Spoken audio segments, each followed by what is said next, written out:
ተዋህዶ መሸሸጊያዬ ኦርቶዶክስ መጠለያዬ ሰላምሽ ከፍ ይበልልኝ እናቴ ሁሌም ኖሪልኝ ሰላምሽ ከፍ ይበልልኝ እናቴ ሁሌም ከትምህርት ገበታ እንድንባረር ተባረናል ተፈንቅለናል።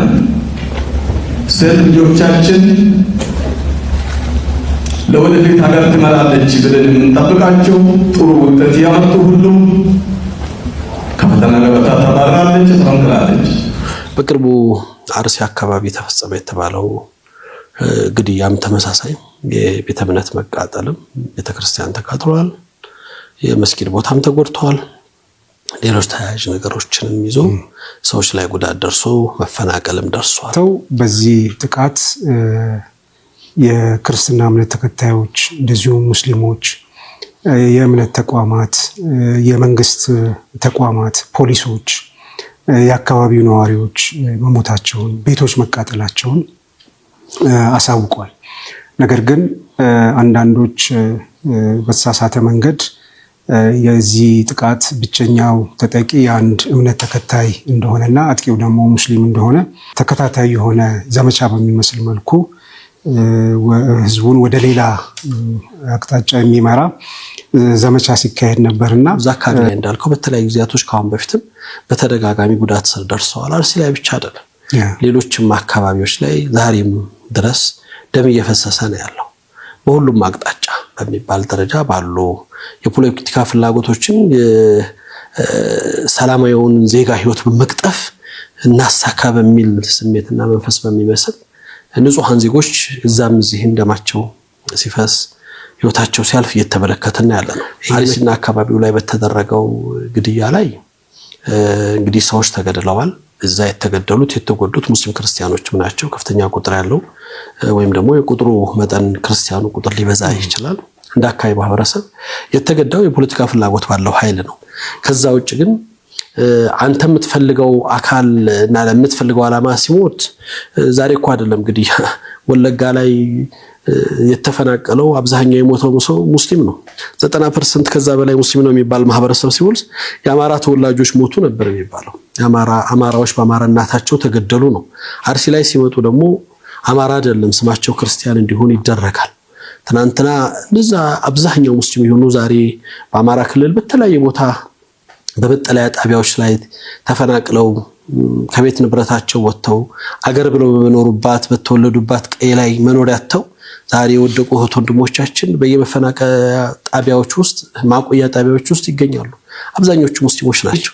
አማራ ክልል እስቴን ጨምረህ ጎንደር፣ ሞጣ ተያያዥ አካባቢዎች ላይ በየቦታዎቹ ላይ በወለጋም በሌሎች አካባቢዎች ላይ ቁጥር የሌለው ሙስሊም በእምነቱ ሲገፋ በግልጽ ጦርነት ታውጆበት መስጊድ ለማቃጠል ተመቶ በአንድ ምሽት 4-5 መስጊድ ሲቃጠል አይተናል አይደል? ሰምተናል። ከቤተ ክርስቲያን እየተጨፈረ ተወጥቶ ቀብራት ቀብሩም ተብሎ ጎንደር ላይ ጀናዛ ቁሙ መሳሪያ ተደግኖ መስጊድ ላይ በተኩስ ተከፍቷል። ሰዎች ተገለዋል፣ ታስረዋል። እነዚህ ሁሉ ጉዳዮች ሲደርሱ ሌሎቹም በየቁጥር ልንጠራቸው በጊዜ ልናወሳቸው የምንችለው ጉዳዮች ናቸው። እነዚህ ጉዳዮች በስመ አብ ወወልድ ወመንፈስ ቅዱስ አሐዱ አምላክ አሜን። ሰላም ተወዳጆች እንደምን አላችሁ? እኔ የፍጥረት ሁሉ ባለቤት እግዚአብሔር ይመስገን በጣም ደህና ነኝ። ተወዳጆች እንዴት ናችሁ? እንግዲህ ዛሬ ቃል በገባውላችሁ መሰረት ትላንትና እንግዲህ የአውሮፓ የህግና የፍትህ ማህበር በሚባለው ላይ እንግዲህ ታላቁ አባታችን ልዑል ዶክተር አስፋወሰን አስራት ካሳ ስለ ሀገር መከራና ስለ ሀገር ሲቃ የተናገሩትን ታላቅ ንግግር አበክሬ በእውነት ተደንቄ ደጋግሜም እየሰማሁታልና እግዚአብሔር ይስጥልን ብለን አስቀምጠንላችኋል። በቻናሌ ላይ ተከታተሉ ብያለሁ። ከሱ ጋር ተያይዞ እንግዲህ ይህ የብንያም ሽታዬ ኦፊሻል ቻናል እንዲሁም ፍቅረ ኢየሱስ ቻናል የሚያነሳቸው ፖለቲካዊ፣ ሃይማኖታዊ፣ ማህበራዊና ኢኮኖሚያዊ ነገር ያወሳል፣ ይናገራል፣ ደግሞም ያናግራል። ስለሆነም ትላንትና ቃል በገባውላችሁ መሰረት በኡስታዝ አቡበከር ከወንድም ጀማል ጋር ባደረገው ኢንተርቪው ላይ እንዳልኳችሁ እኔ ደግሜ ደጋግሜ ቃላቶችን በጥንቃቄ አይቼ የንግግሩ ሐሳብና ጭብጡ ምን ይመስላል የሚለውን ሳላይ ዝም ብዬ በቲክታክ ላይ በሚለቀቁ ቪዲዮዎች ብቻ ስለማልመጣ በእውነት ለመናገር ከ3 ጊዜ በላይ ትላንትና ዛሬም አሁንም ከመግባቴ በፊት ለእንደገና ከልሼው በጣም ልብ የሚሰብርና አሳዛኝ የኡስታዝ አቡበከር ንግግርን ዛሬ እተቻለሁ። ስተች ግን ማንም ሰው ሊፈርድብኝ የሚገባው ከእውነትና ከእውነት ራሱም ኡስታዝ ይሄ መርሃ ግብር እልክለታለሁ። እውነት ለመናገር በዚህ በተናገረው ነገር አንድ ቀን እንደሚያፍርበት ተስፋ አደርጋለሁ። ህሊና ላለው ሰው ደግሞ የሰማ የመረመረ በዚህ ጉዳይ ላይ እንግዲህ የሚያይ ሰው ሁሉ ኡስታዝ ምን ነካው ብሎ እንደሚነሳ እናያለን።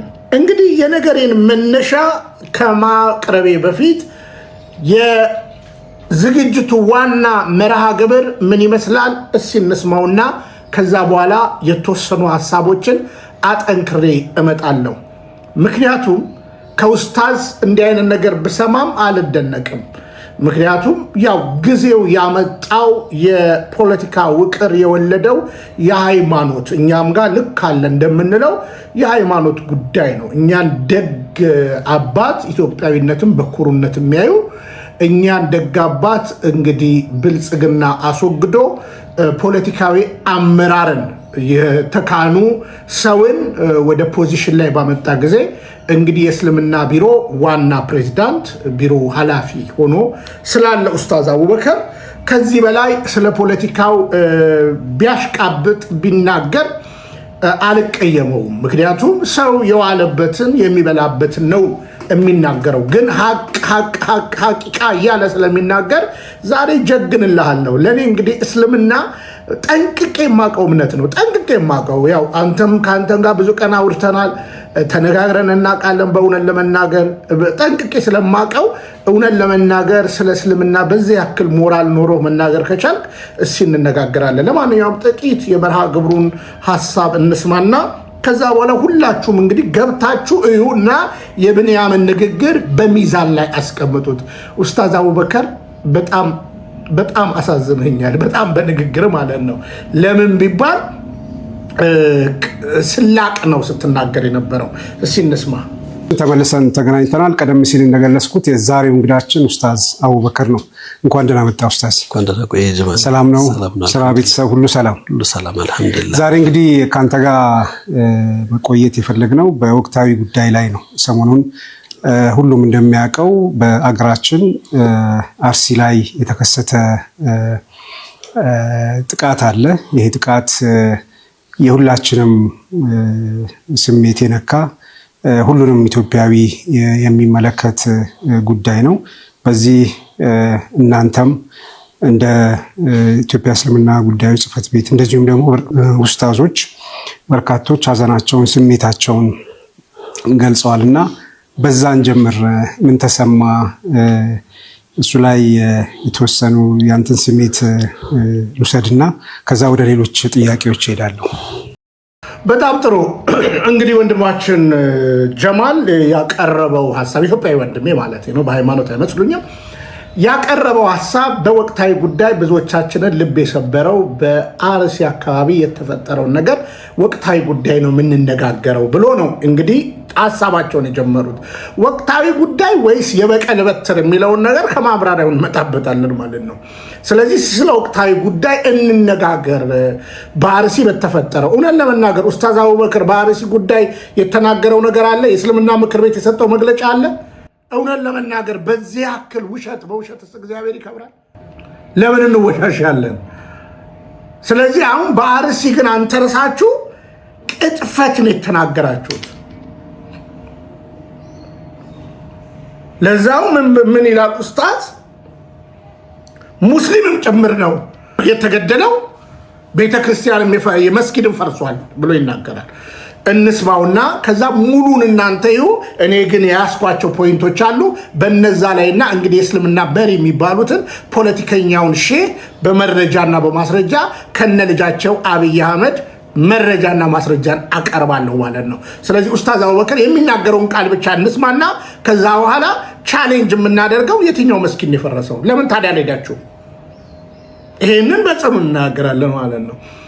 ከዛ በተረፈ ለተናገረው ለእያንዳንዱ ነገር በሰከረ ነገር ቻሌንጅ ጠይቃለሁ አደርገዋለሁ ማለት ነው። ኡስታዝ አቡበከርን እስቲ እንስማው። የኡስታዝ አቡበከርን እንስማው። ብስሚላህ አልሐምዱሊላህ ረብል ዓለሚን ወሰላቱ ወሰላሙ ዐላ ረሱሊላህ ሰለላሁ ዐለይሂ ወሰለም። እንግዲህ እንዳነሳው ጀማል እንደ ሀገር በተለያዩ ምዕራፎች ውስጥ አልፈናል። በተለይ የሰው ሕይወት ከመጥፋት ጋር የተለያየ ጉዳት በተመረጡ ቦታዎች ላይ ከመድረስ ጋር ተያይዞ ስንጮህበት ስናለቅስበት የከረምናቸው ነገሮች ናቸው። ረጅም ጊዜያቶች በተለያየ ቦታዎች ላይ ሕግ ፍትህ እንዲከበር የሰዎች ነፍስ መገደል እንዲቆም በተለያየ መልኩ ሁላችንም የምንጮህበት በየፔጆቻችን ስንገልጽበት ባገኘናቸው መድረኮች ስናስተምርበት የነበረው ጉዳይ ነው። በቅርቡ አርሲ አካባቢ ተፈጸመ የተባለው ግድያም ተመሳሳይ የቤተ እምነት መቃጠልም ቤተክርስቲያን ተቃጥሏል፣ የመስጊድ ቦታም ተጎድቷል፣ ሌሎች ተያያዥ ነገሮችንም ይዞ ሰዎች ላይ እሺ ያሳየን ቤተክርስቲያን ተቃጥሏል ብለን በመረጃና በማስረጃ እየተናገርን ነው። ቀይ መስቀልም እንግዲህ ከትላንትና በስቲያ አሰኮ ሄዶ የተቃጠለው ቤተክርስቲያን ጋር እንዲሁም ደግሞ ሌሎች ቦታዎች ላይ አባቶቻችን ሄደው ሌላ ቦታ መግባት ሳይችሉ ቀርተው የእርዳታ ነገር አድርገዋል። ስለዚህ ቤተክርስቲያን ተቃጥሏል፣ መስጊድም ተጎድቷል ብለዋል። የትኛው መስጊድ ማለት የጥፋት እርምጃን የአመፅ ተግባርን እኔም ላይ ደርሷል ብሎ ማስተባበሉ ለምን ታዲያ መስጊድ ከተጎዳ ለምን አልሄዳችሁ? አሁን ከዚህ በኋላ የምታደርገው ምንድነው? ለዛውም እያል ቀጥታ ስሰማው እስልምና እንደተበደለ እስልምና በነገራችን ላይ እነ ኡስታዝ አቡበከር እና አህመድን ጀበል ይኸውላችሁ የትኛውን በእስልምና ውስጥ በኢህአዲግ ዘመን አብዛኞቻችሁ ታስራችሁ የነበራችሁት መለስ ዜናዊ በፓርላማ እስላማዊ መንግስትን ለማምጣት የሚደረግ ክንውን ስላለ ከቦኮ ሃራም ከአልሸባብ ጋር ግንኙነት ያለው አክራሪ እስልምና ስላለ ይህንን ንቁ ብሎ እየተናገረ ነበር። ለዚህ ደግሞ አበይት አመጾችን ፈጥራችኋል። አመጾችን በመፍጠራችሁ ነው የታሰራችሁት። መነጋገር እንችላለን። አመጾችን ስለ እኩልነት አይደለም፣ ስለ ሰላም አይደለም። እንነጋገር ከተባለ ታውቀኛለህ። እኔ ግልጽ ነገር ነው የምናገረው። ከዚህ በፊት ከእስልምና ወደ ፕሮቴስታንት የመጣ ሰው እንዲነኝ እንዲሼክ ነኝ ምናምን ሲል ፊት ለፊት አፋጥጬ ከአንተም ጋር ተደዋውለናል። በውሸት የሚከብር እግዚአብሔር ስለሌለ ዛሬም አንተን ቻሌንጅ አደርጋለሁ። ለዛው ሌሎች ሰነዶች አነሳለሁ በነገራችን ላይ። ስለዚህ አሁን የእኛም ተጎድተዋል፣ ሙስሊሞችም ተገለዋል። በአርሲ አልክ ዋቢክ መንግስት ነው። አዎ አሁን አንተ የምትከተለው መንግስት ትላንትና ህወሓት ለምታደርገው ሸርና እስላማዊ መንግስት ለመመስረት ለምታደርገው እንቅስቃሴ አስሮሃል። እኔ ለምሳሌ ታስሬያለሁ ከአንድ ሁለቴ። ልክ እንዳንተ ታስረናል እኮ እኛ የታሰርነው እኩልነት ተው በሚሄዱና በሚመጡ ፖለቲከኞች አንጋደል በሚል ነው። የአንተ ስርና የኔ ስር በጣም ይለያያል። ጀገን አድርገን ለመናገር ሌባም እኮ ይታሰራል በነገራችን ላይ። አሁን እስኪ እውነት እንነጋገር ከተባለ የሚታሰሩት አባቶቻችን፣ የሚታሰሩ ፖለቲከኞቻችን፣ የሚታሰሩ ጋዜጠኞቻችን እውነት ለመናገር ሌላ ነገር ለመፍጠር ነው። አትግደሉ ስላሉ ነው። አንተ አትግደሉ ስላልክ አይደለም የታሰርከው። እና ያነሳቸው አያሌ ነገሮች አሉ በጣም የሚያሳፍሩ። በወለጋ 100% ያለቀው የኛ ህዝብ ነው ትላለ። በተለያየ ቦታ ሙስሊም ተገሏል ትላለ። እኔ ሙስሊም አልተገደለም አላልኩኝም፣ ግጭት የለም አላልኩኝም። ግን ቆም ብለህ ማሰብ አለብህ። አሁን ለተፈጠረው ለእያንዳንዱ ነገር መጠጋጋቱን ተው፣ የጎንደሩን የባህር ዳሩን አሁንም የትግራዩን ጉዳይ አይተነዋል። አንተም እንግዲህ የጠቅላይ ሚኒስትሩ የጎን አማካሪ እንደሆንክ ነው። ትግራይ ክልል እኮ ከዛሬ 7 ዓመትና ምናምን በፊት እኮ ጠቅላዩ ዝቷል እኮ አክሱም ላይ ይሄን አደርጋለሁ አለ። ካደረገ በመልካም አስተዳደር ነው ነገር መፍታት የምትችለው። ግን አሁን ለምሳሌ አክሱም ላይ ምናምን ነገር ላልከው እኮ እኔ ቢኒያም ነኝ። የአላባ ሙሉ ህዝብ እኮ ያቀኛል። የወራቤ ሙሉ ህዝብ እኮ ያቀኛል። አላባ ላይ ቤተክርስቲያን የኦርቶዶክስ ማርያም ቤተክርስቲያን የፕሮቴስታንት እነ ቃለ ሕይወትና እነ መካነ ኢየሱስ እንዳይተከሉ ቀብር እንዳይቀብሩ አስክሬን እያወጣ እስልምና ይህ የሼኮች ሀገር ነው አትቀበሩም ብሎ በነገራችን ላይ ያ 25 ዓመት የፈጀው ደብዳቤ እንኳን ያስቀደድኩት እኔ ቢኒያም ነኝ። መመጻደቁ አያስፈልግም። አሁን ልክ በቦሩ ሜዳ የዛሬ እንግዲህ በ18ኛው በ1870 ግድም የተፈጠረ ነገር እንደ ቁርሾ ይዛል። የታሪኩ እውነትን መነጋገር ይቻላል። እስላማዊ መንግስት እኮ በነገራችን ላይ እስላማዊ መንግስት ለመመስረት እኮ በነገራችን ላይ አሁን ማንሳት ያለብህ ብዙ ነገሮች ሊሆን ይችላል። ብዙ ነገሮች እኮ ተሞክሯል። ታሪክን ማናቅ እንዳይመስልህ። ለመሀይሞች ማጃጃል ትችላለህ። ሙስሊሙም ነቅቷል። ሃይማኖት ከሆንክ ሃይማኖት ላይ ፎከስ ማድረግ ትልቅ ነገር ነው። ካለበለዛ ግን በወለጋ አብዛኛው የተፈናቀለው የሞተው ሙስሊም ነው። እንደዚህ አይነት ነገር በጣም በጣም በጣም በጣም ልክ እስላማዊ በደልን ብቻ ያማከለ ነገር ያነሳባቸው አያሌዎች አሉ። ምን ነው ለምን አታነሳለንም? ጅማ ላይ የነበረውን ነገር ለምን አታነሳለንም? ወልቂጤ ላይ የነበረውን እዚህ ከቡታጅራ አለፍ ብሎ ቅባት ላይ የነበረውን ችግር የቅርቡን ጊዜ ለምን አታነሳው? ፉሪ ላይ የነበረውን የእስልምና አመፅ ለምን አታነሳው? እኛ ሩቅ እኮ አንሄድም። ከመቅደስ ከቤተ ክርስቲያን እየዘፈኑ ወጥተዋል። እኛ ከቤተ ክርስቲያን እየዘመርን ነው የምንወጣው። እየዘፈኑ ወጥተው እንዲያድርገዋል ምናምን ነገር አልክ። ውሸት ነው። እያንዳንዱ ደግሞ አለ ዩቲዩብ ላይ በጊዜው ሰርተንበታል። አሁን በአማራ ክልል ላይ የሚደረገውን ጦርነት ራሱ ልትኮንን ፈለግ፣ አቅም የለም። ብልጽግናን እኮ አማራ ክልል ላይ እኮ የሚታገለው እኮ ሙስሊምም እኮ አለበት። ጉዳዩ የፍትህ የሰላም ጥያቄ ነው፣ ያትግደሉን ጥያቄ ነው። ጤነኛ ከሆንክ እኮ በአማራ ክልል ላይ 1000 ምናምን ትምህርት ቤት እኮ ተዘግቷል። ያወደመውና የዘጋው አብይ አህመድ ነው። በሺዎች የሚቆጠሩ የትግራይ ትምህርት ቤቶች ተዘግተዋል። ያወደመው አንተ አብረ የምትደግፈው የአብይ አህመድ መንግስት ነው። እንዴ ቆም ብለህ ማሰብ እኮ አለብህ። የትግራይ ህዝብን ብሶት አንተ በምን አይነት ነገር ገልጠከዋል? ሰነድ አታስመርብሩን። ስለዚህ ለፍትህና ለሰላም የምታስቡ ከሆነ ረጋ ብለህ የምትናገረውን ነገር ማለት ስለ አርሲ ነው የተጠየቀው። በአርሲ የወደመ መስጊድ ካለ ይሄው መስጊዳችሁ ወድሟል ብለህ ሲያሳየን፣ የሞቱ ሙስሊሞች ካሉ ይሄው። ሰሞኑን እንኳን ቀይ መስቀል ሄዶ 6.8 ሚሊዮን ብር ድጋፍ ያደረገው እውነት ለገን መናገር 434 ኦርቶዶክሳውያን ናቸው፣ ሙስሊሞች አይደሉም። የተቃጠሉት ሁለቱም ቤተክርስቲያናት የኛ ናቸው።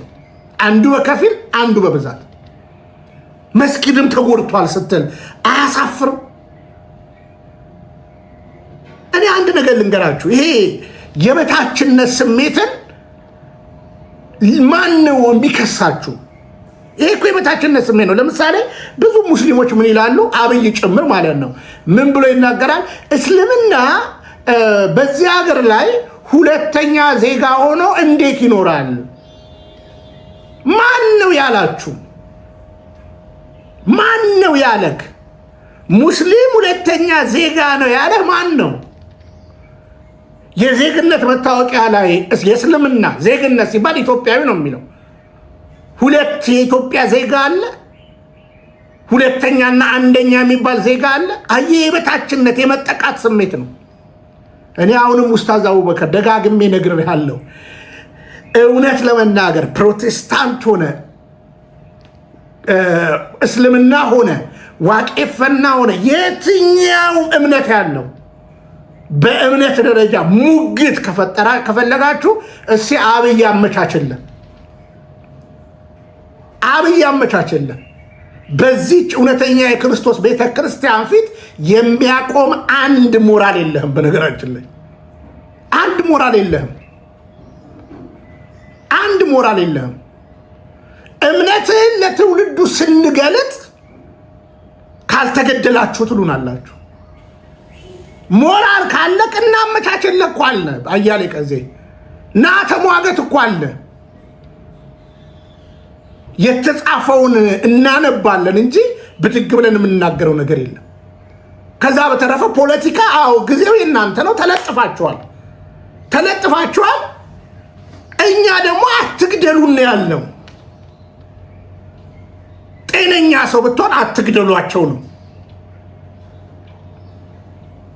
እያንዳንዱ የተናገርካቸውን ነገሮች አስብ። ተጎጂዎቹ እኛ፣ አንተ ግን ተጎጂዎቹ እኛ ነን እያልክ ነው የምታወራው። ምን ተጎዳ? እስልምናን በኢትዮጵያ ታሪክ በአግባቡ እናነሳለን። በነገራችን ላይ አፋር ብለሃል፣ ምንድነው ስሙ ጅጅጋ ብለሃል፣ መሰል ቦታ ያነሳቸው ሀረር ላይ ያነሳው መድኃኔዓለም ቤተክርስቲያን አለ። ድሮ ላትቀየር ነው እንዴ? ቀድሞም እኮ ኦርቶዶክስ ነች እዚህ ሀገር የነበረችው። አጥና ታሪክ በ615 የተፈጠረውን እስልምና እምነትን አታሞካሸው። ወደ ኢትዮጵያ ተሰዶ እንደመጣ እስልምና አታሞካሸው። ውልደትና እምነት በመምጣት የምንጋራቸው ነገሮች ከሆኑ እንደሆኑ ማሰብ ትልቅ ነገር ነው። ለምሳሌ እስልምና ወደ ኢትዮጵያ መጣ፣ እስልምና ሰዎች እንዲቀበሉ ተደረገ። እንዳትል የኢትዮጵያ ኦርቶዶክስ ተዋሕዶ ቤተክርስቲያን 3ኛ ፓትርያርክ እኮ ወላይታ ላይ እኮ በግልጽ አማርኛ እኮ መስጊድ ሰርተውላችኋል። አሁን የትግራዩን ማንሳት ካለብን አለውን ትግራዩን ብቻ ነጥለን መነጋገር እንችላለን። ግን ምን መሰለህ አንተ የሸጎጥከው አብይ አህመድ የትግራይ ህዝብን 1.7 ሚሊዮን ህዝብ ሲጨፈጨፍና ሲያረድ ኡስታዝ አቡበከር የት ነበርክ?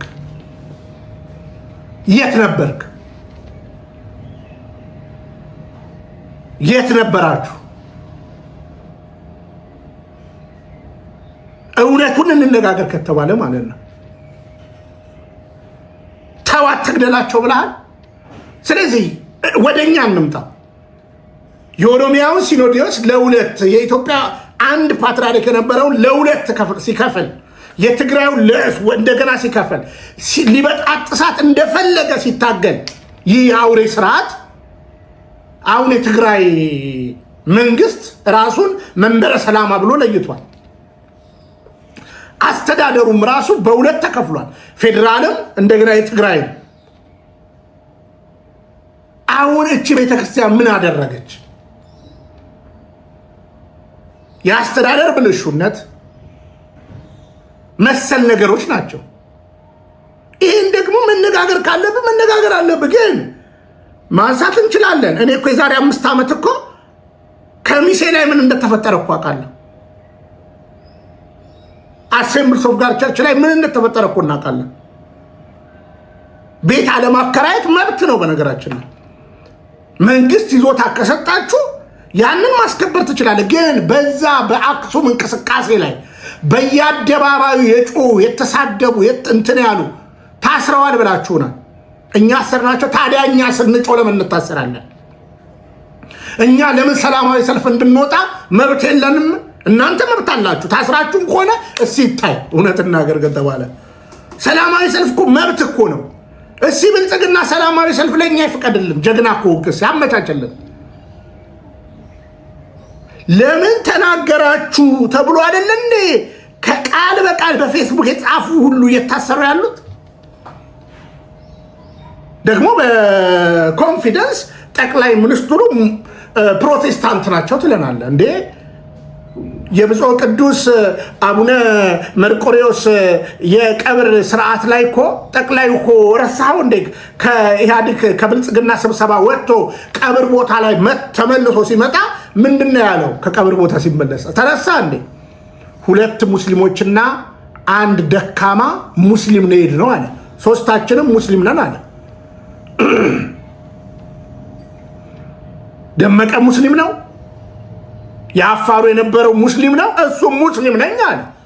አብይ እኮም ለማን እንደሚሰራ እኮ ይታወቃል። ከዛ በተረፈ አሁንም ተወደደም ተጠላ በሐሳብ ልዕልና የምታመን ከሆነ በእምነትም የምታመን ከሆነ እስልምና ሰላም ነው ብለሃል አይደለ? እውነት ለመናገር እያንዳንዱ ነገር ከታሪክ አንጻር ልናነሳ እንችላለን። በኢህአዴግ ዘመን በፓርላማ ነው ስለ እስልምና ሲወራ የነበረው።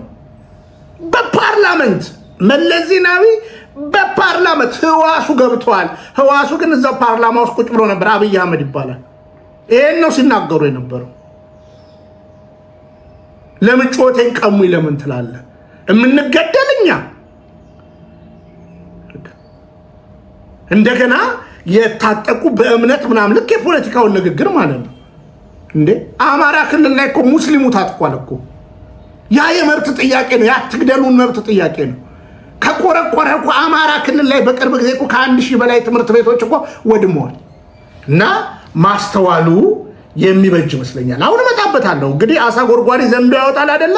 አንተ እንደው ደረትን ነፍተ በዚህ ጉዳይ ላይ እስልምና ነው የተበደለው፣ ሙስሊም ነው የተበደለው በዚህ ጉዳይ ላይ ብለህ ታሪክ የምታነሳ ከሆነ እኔ አስረግጬ አሳይሃለሁ። በግልጽ መሳሪያ ይዞ መፎከር ምናምን ብለሃል። መሳሪያ ይዞ የፎከረ ጳጳስ አይተሃል? መሳሪያ የታጠቀ እኮ ሙስሊም እኮ አሳይሃለሁ አሉ እኮ ሙስሊሞች ለመብት ነው የታገሉት።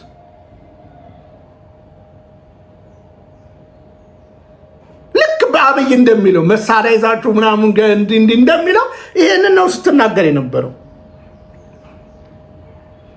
ለእልቂት ህዝብን መጥራት እንደናንተ ህዝብን የጠራለን እንዴ? በነገራችን ላይ እኛ እኮ አትግደሉን እኮ ነው ያለው። ደግሞ እውነቴን ነው የምነግርህ፣ እንዳትረሳ ጥቁር ልበሱ እኮ እንኳን ብልጽግናን አንተንም እኮ አንበቅብቁሃል። እንተዋወቃለን።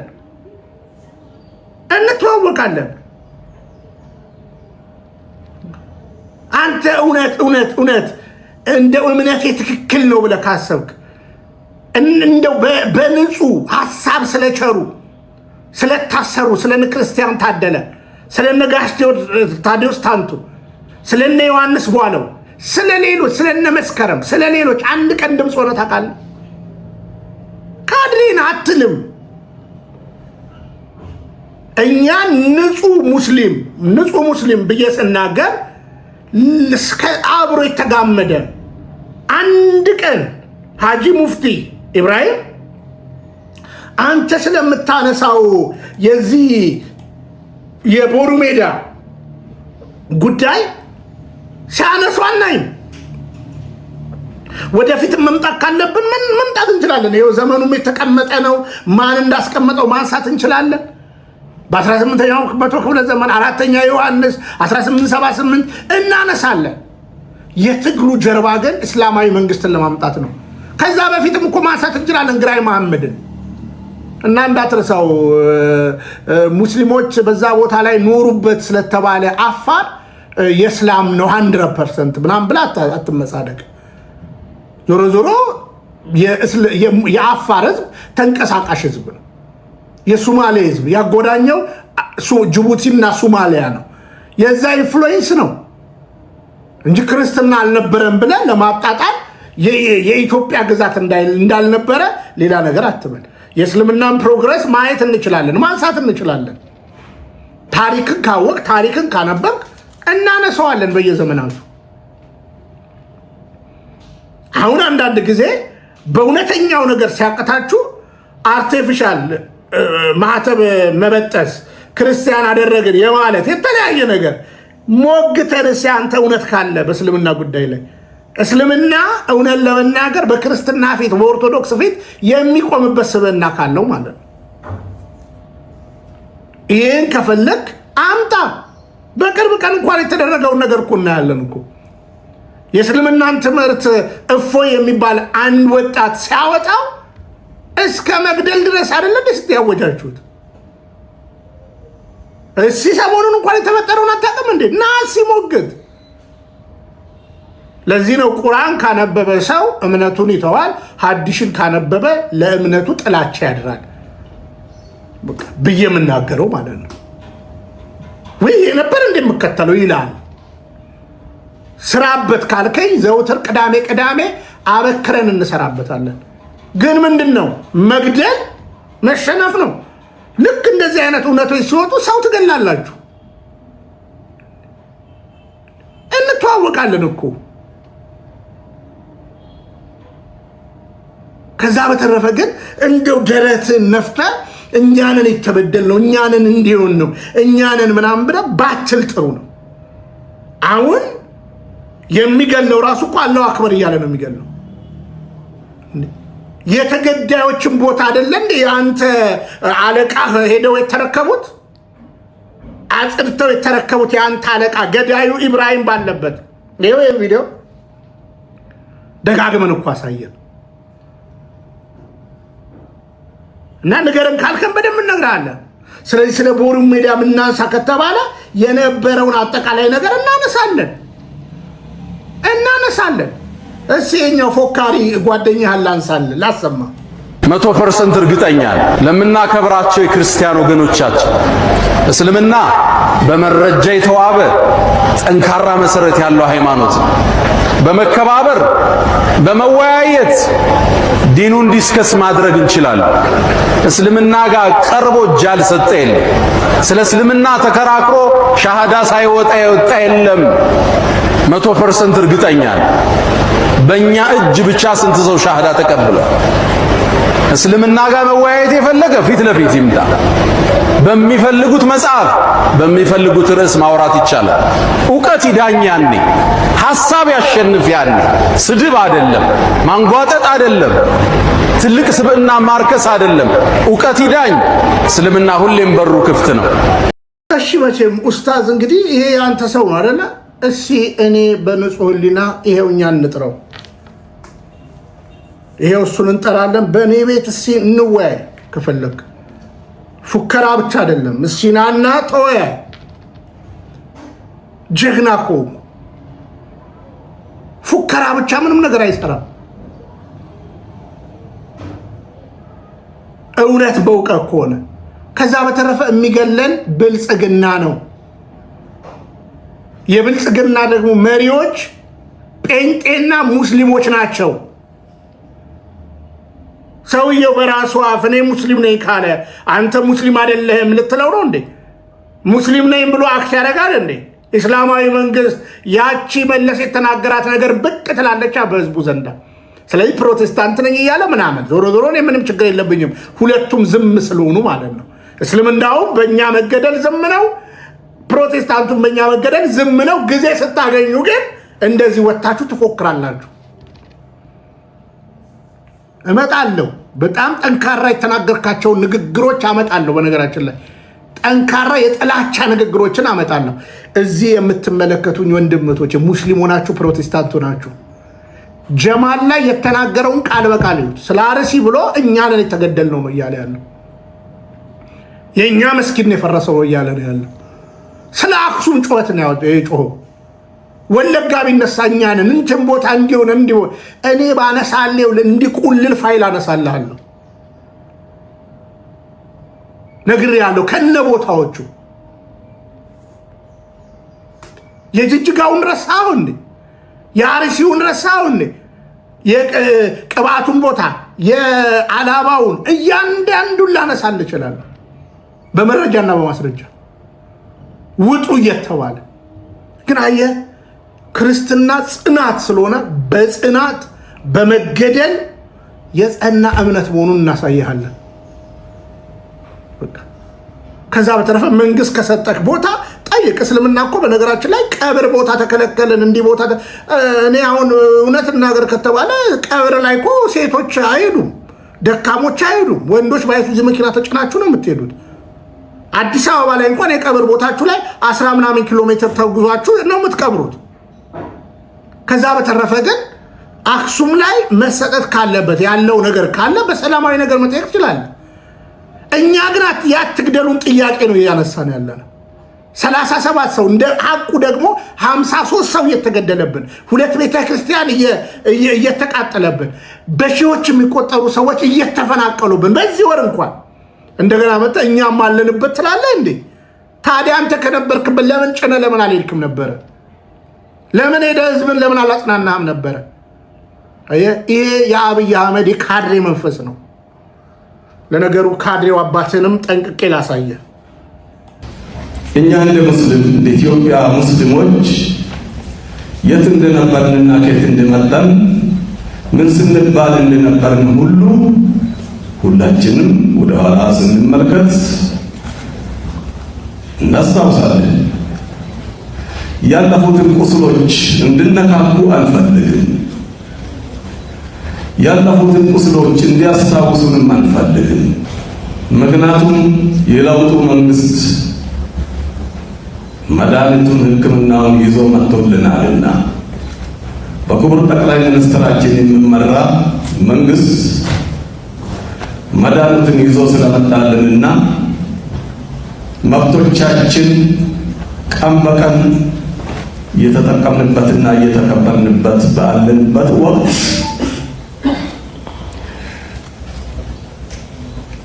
በተወሰኑት ሚኒስትሮች በተወሰኑት ሌላውን ከምሳልነካ በትምህርት ሚኒስትር እየተደረሰብን እየተደረገብን ያለ ከትምህርት ገበታ እንድንባረር ተባረናል፣ ተፈንቅለናል። ሴት ልጆቻችን ለወደፊት ሀገር ትመራለች ብለን የምንጠብቃቸው ጥሩ ውጤት ያመጡ ሁሉ ከፈተና ገበታ ተባራለች፣ ተፈንቅላለች፣ ተፈናቅላለች። ከትምህርት ገበታ መፈናቀል ብቻ ሳይሆን መብታቸው ተረግጦ በአንዳንድ እስላም ጠል አስተማሪዎች ሻሻቸው ከራሳቸው ከጭንቅላታቸው ተነጥቆ በጫማ ተጠርጓል፣ በጫማ ተረግጧል። እያየን እያወቅን መቻል የምችለውን ይዘን መቻቻል የምንለው ሌላ ቦታ ቀርቶ እዚች ላይ ችለን ዘመናትን አሳልፈናል። ሰላት ቦታቸው ላይ የከብት አዛባታ ሰብስቦ ተጥሎባቸዋል። እያየን ለመቻል አሳልፈናል። በጣም ጥሩ። እንግዲህ ይሄ በመንግስት ሚዲያ ነው ይህ ሰው እንደዚህ አይነት የውሸት ወሬ የሚያወራው። እንግዲህ በደንብ እንድታስቡት አሁን ይሄንን አይነት ንግግር ብፁዕ ቅዱስ አቡነ ማትያስ ቢናገሩ ምንድን ነው የሚደርስባቸው? በመጀመሪያ ደረጃ የተናገሩት በጠቅላላ ውሸት ነው። በነገራችን ላይ እኔ ለምሳሌ ዛሬ በማለዳ ወዳደኩበት ሀገር ደውዬ ነበር። ለምን ያደኩባት ሀገር እንዳልኳችሁ ዝዋይ ነች። ዝዋይ ሃይስኩል የሰሞኑን የጩፋን ስሰራ አይታችኋል። ዶንቦስኮ ስሰራ ተማሪም መምህርም ነበርኩ። ዶንቦስኮ ገዳም ስኖር ማለት ነው። ተማሪም መምህርም ነበርኩኝ። እየተማርኩ አስተምር ነበረ። ደግሞ ጴንጤ ከሆንኩ በኋላ ይሄን የመሰለ እንግዲህ ከሮማንያ ወዳጆቻችን አሴምብልስ ኦፍ ጋድ ጋር በማድረግ ይሄን የመሰለ ትምህርት ቤት ከፍተናል። በነበርኩበት ጊዜ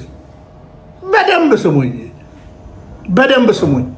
ግን አሁን የኡስታዝ አቡበከርን ንግግር ትላንትና ማታ ሰማው። የዚህ ሰውዬን ንግግር ሰማውና እሺ እንደው የጋሽ ሁሴን ልጆች፣ የጋሽ ጀማል ልጆች፣ ዝዋይ የነበሩ ሙስሊም ልጆች ከትምህርት ገበታ የቀሩ ነበር ነበሩ እውነት ለመናገር ተገፍተው የቀሩ ነበሩ ብዬ አሰብኩ። እነ ንቧቧን አብረውን የተማሩ እነ ዜኒት አብደላን እያንዳንዱ ሙስሊሞችን ማሰብ ጀመርኩ። እነ ፋሪስ አብደላን እያንዳንዱ ሙስሊሞችን ማሰብ ጀመርኩኝ። ውሸታም ነው ይሄ ሰው የሚናገረው። ያየ ጭንቅላት ላይ የበታችነት ስሜት ስለሚሰማ ስለተጠቃ በውሸት ወሬ እንዴት በውሸት ወሬ ትፎክራለህ? የቱ ጋ ነው እስኪ የእህታችን ጀለቢያ ተነጥቆ እንደዚህ ተሻሿ ተፈቶ ጫማ የተጠ የቱ ጋ? በኢህአዴግ ዘመን ብዙ ሀሳቦች ናቸው የተነሱት፣ ሰላማዊ ናቸው። በነገራችን ላይ ቢለቃቸው መለስ ዜናዊ ከባድ ነገር በእስልምናው ላይ ይመጣ ነበር። በነገራችን ላይ ታጋሽ መሪ ነበር የምለው በዛ ጊዜ።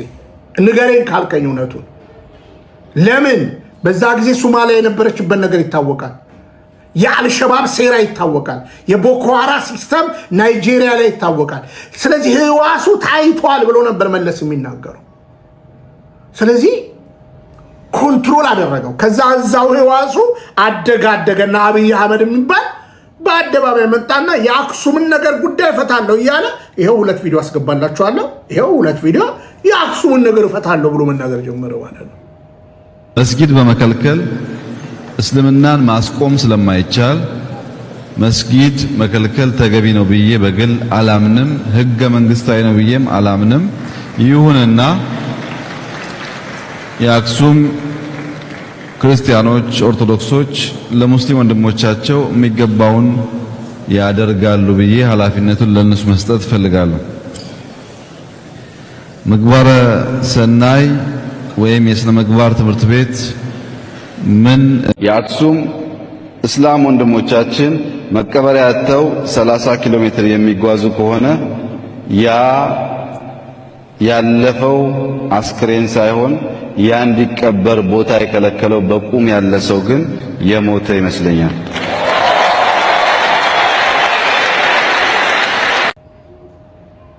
ከፈታ በዲፕሎማሲ ፍታ።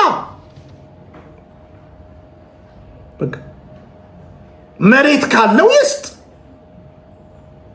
ከዛ በተረፈ ግን እስልምና እንደው አላባ እውነት ለመናገር አስክሬን አውጥተው አትቀብሩም ብለው እንግዲህ በዓለም ከተማ እያንዳንዱ እስከ ወራቤ ድረስ ያለውን ነገር ታውቁታላችሁ በዛ ዘመን። እርግጥ ዛሬ ክርስትና ተስፋፍቷል፣ ግን እድሜ ደግሞ ብናወራ ባዕድ አምልኮ ነበር። ከባዕድ አምልኮ ወደ እስልምና መጣ፣ ከእስልምና ወደ ክርስትና ተለወጠ። አገሪቱ ግን የክርስቲያን ደሴት ነች፣ የክርስቲያን ሀገር ነች። ተወደደም ተጠላ ይህንን እንናገራለን። ውሸት እኮ አይደለም። ፕሮቴስታንቱ መጥቷል በዶክተር ላምቤ፣ እስልምና መጥቷል በተላኩ ሰዎች። ኦርቶዶክስ ተዋህዶ 3000 ዓመት የነበራት የብሉይ ኪዳን ትስስር ነበራት። የሙሴ 3ኛ ሚስት ታሪክ ማጥናት ትችላላችሁ። ኢትዮጵያዊ ጃንደረባ ማየት ትችላላችሁ። ከዛ ክርስትናን አመጣ። ከዛ በኋላ አባቶች መጡ። ከግብፅ ጋር የነበረን ትስስር ወርቅ ነው፣ እናንተ እንደምትሉት አይደለም። በነገራችን ላይ ግን እቺ ቤተክርስቲያን ምንም አላደረገቻችሁም። የነበሩት ነገስታት ሀገር መርተዋል። ነገስታት ሲመሩ ደግሞ ድካም ታይቶባቸው ሊሆን ይችላል። ድካማቸውን ግን ነቅሳችሁ የእውነት የምትናገሩ የላችሁም። ጥላቻ ነው የምታወሩት። ቦሪ ሜዳ 30,000 ምናምን። በነገራችን ላይ የዛ ዘመን ስታስቲካችን ራሱ አታውቀውም። ምን ያህል እንደነበርን እንኳን አታውቅም። የወሎ ህዝብ በዛ ዘመን 30,000 ነበረ። ይህ ጠማማ ጭንቅላት የፈጠረው እኮ ነው። ሐሰታዊ ትርክት የፈጠረው ነው። በነገራችን ላይ ግራኝ ማመድ እኮ ሊወረን እኮ መጥቶ ነበረ። እስላማዊ መንግስት እኮ ይዞ እኮ መጥቶ ነበር። ታሪክ ማናቅ መሰለ እንዴ? አትችልም ተብሎ እንትን አደረጉት። አብይንም ዛሬ ከጀርባው ያለው ሌላ ግራኝ ማመድ ነው። ደረቅ እናድርግልህ። የወዲት ጉዲት መጣለች። ይሁዲነት አጼ ሲሲኖስ መጣል። ካቶሊክ ተሸንፈው ሄደዋል።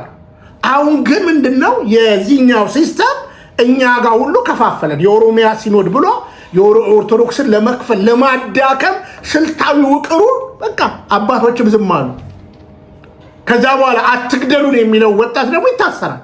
አትግደሉን የሚል ካህን ይታሰራል። ከዛ ቤተክርስቲያን ትቃጠላለች፣ ምዕመናን ይገደላሉ። ከዛ ለማረጋጋት እንደነ ኡስታዝ አቡበከር ደግሞ ይመጡና እኛም ተገለናል ብለው ይዋሻሉ። በቁስላችን ላይ እሾክ ሰሞኑን ለጀዋር መሐመድም ነግሬዋለሁ። አንተ አይደለም ስለኛ ግድያ የምትመዘግብልን ብለናል።